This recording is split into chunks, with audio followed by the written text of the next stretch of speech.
মানে ঠিক মই সিমান এটা সঠিক ক'ব নোৱাৰোঁ। ৰাতিপুৱাৰ ভাগতে হৈছে। মই তাৰমানে দোকান খোলাই নাছিলোঁ।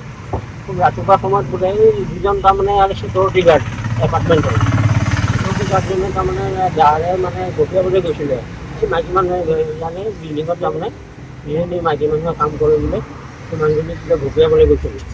গঠিয়াওঁতে মানে সিমান বেয়াকৈ লগা নাই আৰু অলপ চলপ লাগিছে তথাপিও কাটি এতিয়া তেওঁক মেডিকেললৈ লৈ গৈছে বোলে।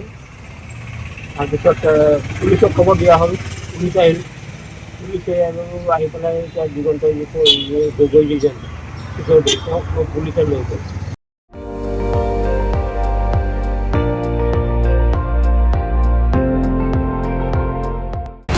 আপুনি চাই আছে ND24, সৰ্বশ্ৰেষ্ঠ নহয় সৰ্বোত্তমৰ দৌৰা।